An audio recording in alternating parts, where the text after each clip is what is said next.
Hi friends, இன்றைக்கி நம்ம என்ன பார்க்க போகிறோம்னா மாண்டசரி ஆக்டிவிட்டி 3 பார்க்குறோம். இப்போ என்னென்னா ஒரு பவுலில் எல்லா கலர்ஸும் மிக்ஸ் பண்ண கிளிப்ஸ் வச்சுருக்கோம். இங்கே இந்த குட்டீஸ் கையில் ஒரு 3 பவுல், இந்த குட்டீஸ் கையில் 3 பவுல் கொடுத்துருக்கோம். இப்போ என்ன பண்ண போகிறாங்க அப்படின்னா ஒரே கலராக மேட்ச் பண்ணி கிளிப்ஸை கலெக்ட் பண்ண போகிறாங்க. ஒவ்வொரு பவுல்லையும் ஒரே கலராக கலெக்ட் பண்ணி வைக்க போகிறாங்க. அதை எப்படி வைக்கிறாங்கங்கிறத இன்றைக்கி பார்க்கலாம். ரெடி ரெடி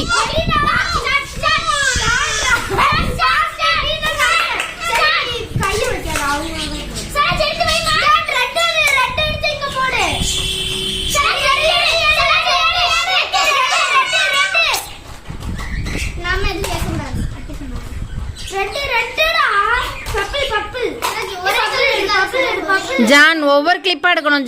ஜான் ஒவ்வொரு கிளிப்பாக தான் எடுக்கணும். ஒரு டைம் ஒரு கிளிப் தான் எடுக்கணும்.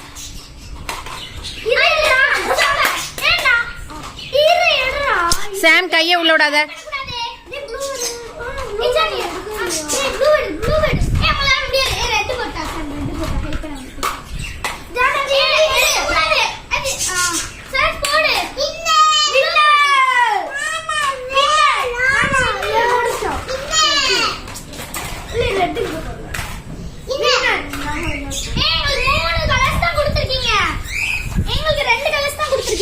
அதெல்லாம் கிடையாது. நாங்க சாம் எங்களுக்கு 2 கலர்ஸ் கொடுத்துருக்காங்க.